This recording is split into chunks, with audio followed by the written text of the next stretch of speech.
So the RBI Governor Shakti Kanta Das and his team have decided that, look, the repo rate or the interest rates will be the same at 5.15%, or what we call as a status quo.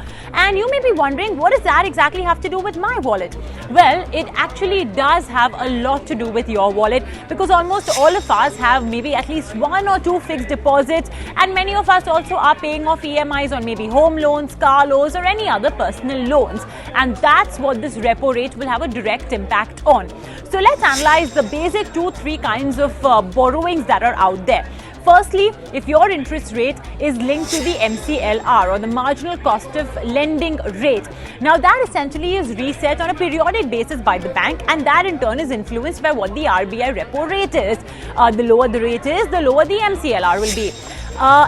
When it comes to the external benchmark lending rate, or the EBPR or the EBLR, that has a direct correlation with the repo rate, which means that when every 2 months, whatever decision Shakti Kanta Das and his team take will directly reflect on your EMI account. So for example, if right now the repo rate is at 5.15%, and hypothetically, if Mr. Das would have reduced this rate to, let's say, 4.95%, you would have automatically seen that 0.25% reduction in your next EMI bill. But unfortunately, he has not done that, so don't expect any changes in your EMI bill. Same is the case with the fixed deposit guys as well. You too may not be very happy, but at least he's not cutting interest rates, because that means that you guys may get lesser returns on your fixed deposits. Of course, things may change internally as well for a bank, and they may keep tweaking the FD rates. That's purely on the bank's internal policy, but at least at this point of time, they don't have an external force. That's basically RBI and his team deciding that, look, this is the repo rate now,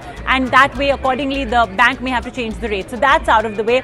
But yeah, now that it's status quo, I suppose more or less, there's not going to be much change in your wallet as well. Let's see, maybe 2 months later, if Shakti Kanta Das and his team make any drastic changes on the repo rate. We'll be back with an explainer just like this on your wallet.